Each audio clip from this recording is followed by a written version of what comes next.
પણ પ્રસંગ એ માટે લઉં છું સાહેબ કે કૃપા થઈ જાય, સદગુરુની કૃપા થઈ જાય તો માણસ ક્યાંથી ક્યાં પહોંચી જાય એનો એક આ દાખલો. એક મોટું મંદિર હતું, ટ્રસ્ટ સંચાલિત હતું. એમાં બધાય નોકરિયાત હતા. પૂજારી નોકરિયાત, સાફ સફાઈ કરવા વાળો નોકરિયાત, નગારું વગાડવા વાળો નોકરિયાત, ઝાલર વગાડવા વાળો નોકરિયાત. અને એમાં જે ઘંટ વગાડતો ને છોકરો એ નોકરિયાત. સાંભળજો, આ વાત મને બહુ ગમે છે. આપ પાસે તો 1-2 વાર બોલી ચૂક્યો છું સ્વામીજી, પણ આ પ્રસંગ મને બહુ ગમે છે. કારણ કે આમાં હું ક્યાંક દેખાવ છું. આમાં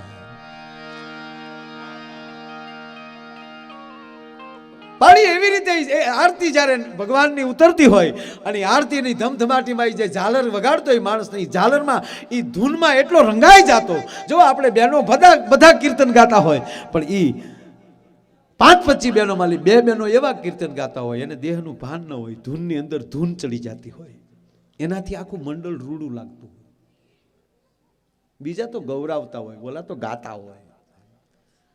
આપણા કોઈ કુટુંબમાં સંબંધીમાં ક્યાંક મરણ થયું હોય, દેરિયા જેઠિયાના કે એના તો દેરાણી જેઠાણીના પરિવારમાં કોઈ કે એના માવતરના ઓલામાં ક્યાંય મરણ થયું હોય તો આ બધું બાયુને લઈને જાય ને, હાહરિયા પક્ષની બાયુને લઈને જાય.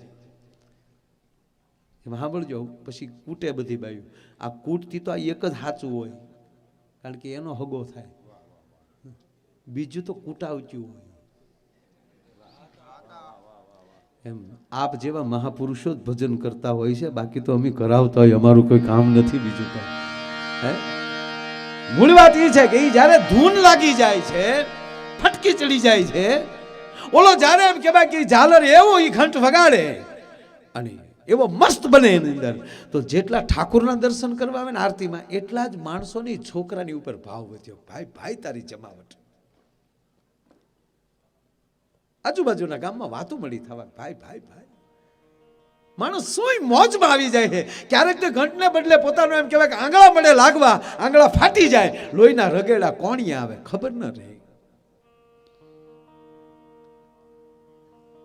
એક સમય એવો આવ્યો કે ટ્રસ્ટીઓએ નક્કી કર્યું કે જેટલા નોકરિયાત છે એ જે ભણેલા હોય એને રાખો, અભણને કાઢી મૂકો અને ભણેલાની ભરતી કરો. સાંજનો સમય, આરતી પૂરી થઈ અને છોકરાને ઓફિસમાં બોલાવ્યો અને કીધું કે બેટા કાલે સવારે તું આવ ને તો તારા સર્ટિફિકેટ લેતો આવજે, તે જે અભ્યાસ કર્યો હોય ને એ સર્ટિફિકેટ લેતો આવજે. છોકરો બોલ્યો, હવે વડીલ માફ કરજો, નાનપણમાં માવતર મરી ગયા, પાડોઈ પાસે ઉસરીને મોટો થયો છું, હું નિશાળનું પગથિયું નથી ચડ્યો. નિશાળ શું કહેવાય મને ખબર નથી. ઓ તું અભણ છો? હા. તો માફ કરજે દીકરા, કાલથી ન આવતો. હાલે તારો અત્યાર સુધીનો પગાર, કાલથી ન આવતો. છોકરો શું બોલ્યો ખબર? કે બાપા મારા ભણતર કરતા મારો ભાવ જુઓ નહીં.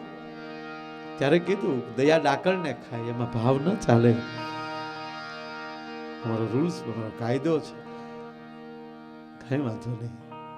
છોકરો વયો ગયો, પણ જેમ એ વયો ગયો ને, પણ મૂર્તિમાં પ્રાણને લેતો ગયો હોય. જે પ્રતિષ્ઠા વખતે જે પ્રાણ નાખ્યા થાય એ પ્રાણ જેમ લઈને વયો ગયો હોય, એમ આભા વહી ગઈ મંદિરની.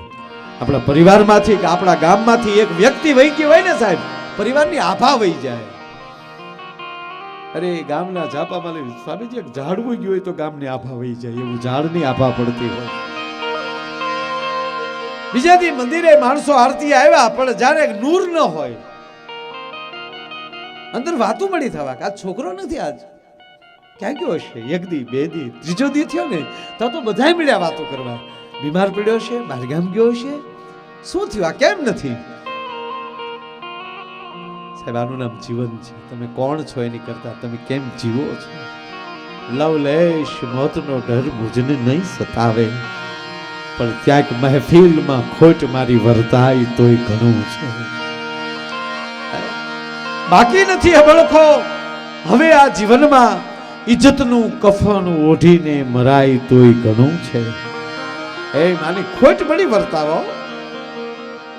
આરતી પૂરી થઈ ને બધા પાંચ છ જણા મળ્યા કે બોલો છોકરો હાલો ને આપણે ટ્રસ્ટીઓને પૂછ્યા 3 દી થયા ઓફિસે ગયા હો ત્યાં જે ટ્રસ્ટીને પૂછે છે કે ભાઈ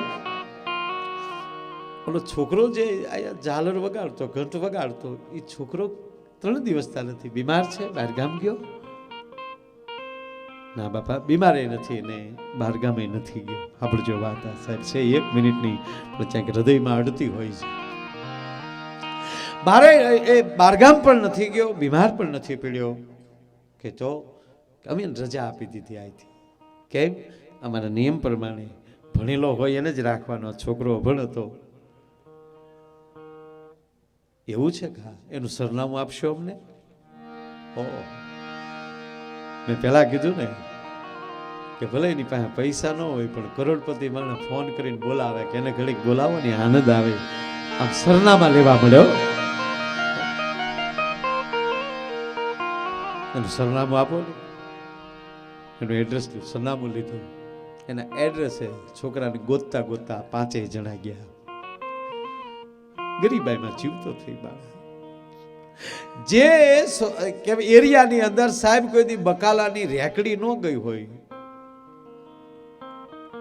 આ ત્યાં 4 વ્હીલો ગઈ પૂછવાને કે જો આમે ઓલો ઝૂંપડામાં રહે ભાંગલ ખાટલીમાં બેઠેલો જેવા ઓલા ગાડીમાં નીચે ઉતર્યા આરતીમાં મળતા એટલે જોઈએ ઓળખતો હતો બાકી ખબર નહોતી નામની ખબર નહોતી કેવા છે એ ખબર નહોતી પણ એને જોઈ ને કહો આ તો ઓલા આરતીમાં બધા રોજ હોય એ છે હળી કાઢીને એને શું થયું કે રસ્તો ભૂલ્યા લાગે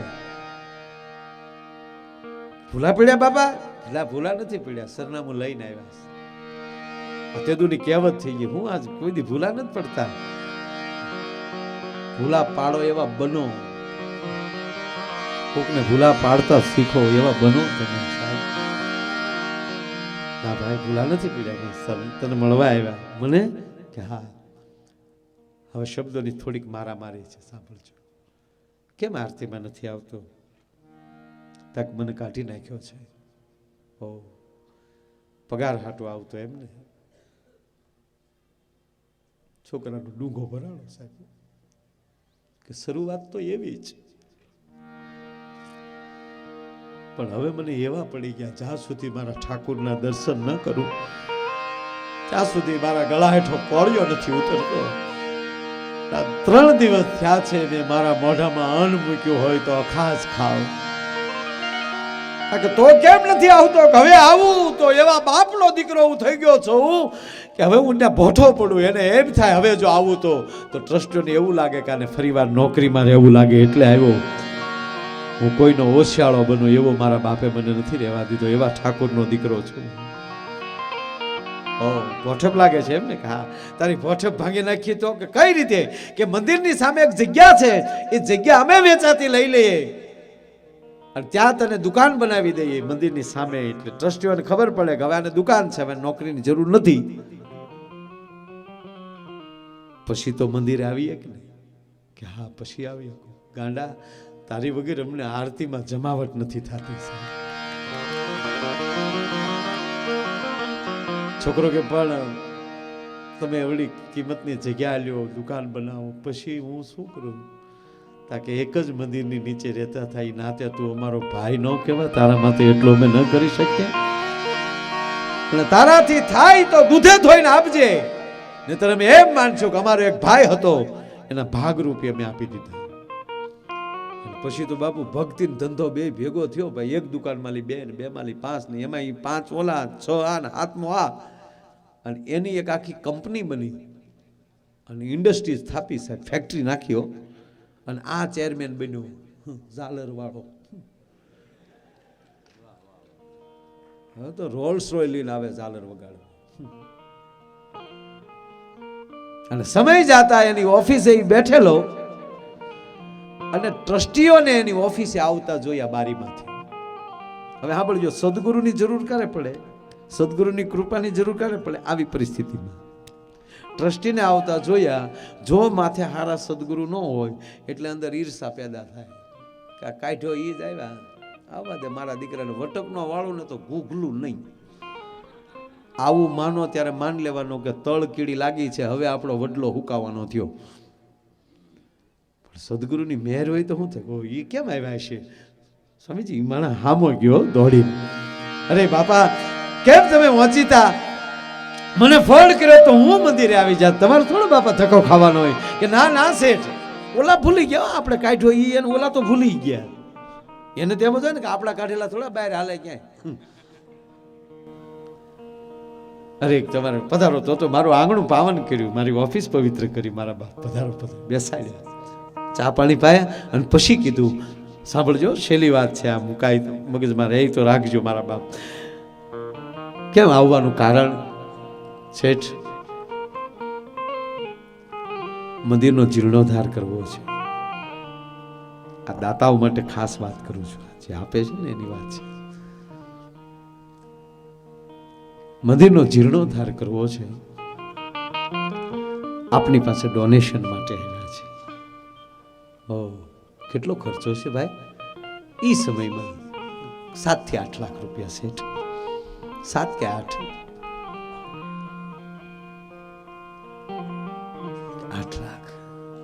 અને શેઠ બીજા ઘણા ડોનરો છે, પણ આપ જે આપો એ કે ના થોડી વાર બેસો, થોડી વાર બેસો કહીને બાજુના રૂમમાં વયો ગયો માણસ. ભગવાનના ફોટા સામો આંખમાંથી આહુડાના ધારું જાય કે મારા માલિક તારા મંદિરની ઝાલર વગાડીના પેટ ભરતો હતો અને આજ તે મને એવડો મોટો બનાવી દીધો, તારા મંદિરના જીર્ણોદ્ધારમાં હું આપી શકું એવડો તે મને બનાવી. આ તારી કૃપા નહીં તો બીજી કોની? તારા લાખ લાખ શુકર મારા માલિક. મોટું મોટું ધોઈ ફ્રેશ થઈને પાછો બેસી ગયો. વડીલો બીજા ડોનરો હોય તો મંદિરનું બીજું ઘણું કામ હશે એ કરજો, પણ આ 8 લાખ રૂપિયા હું એકલો આપું છું. મારા મેનેજરને હું કહું છું થોડી વાર બેસો. મેનેજરને કીધું કે 8 લાખનો ચેક તૈયાર કરો.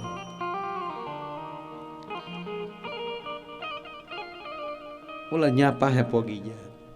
ચેક જેવો તૈયાર થાય ને તો હબ શેઠની સહી કરાવી લઈ. આ સોગડિયું ફરે પેલા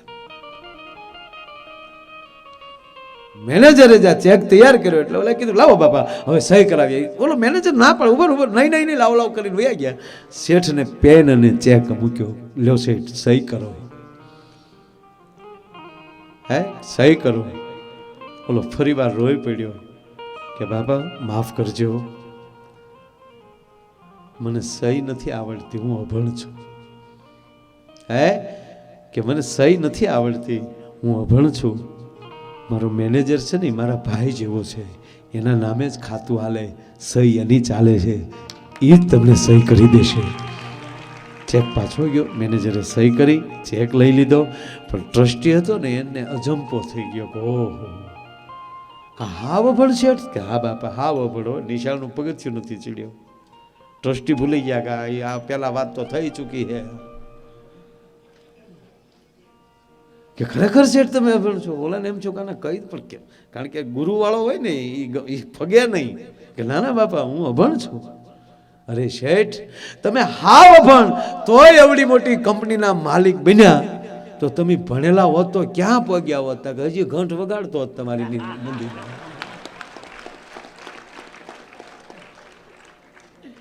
સર્જન ધક્કો મારે ને તોય સાહેબ આપણી ગાડીને ગતિ મળે.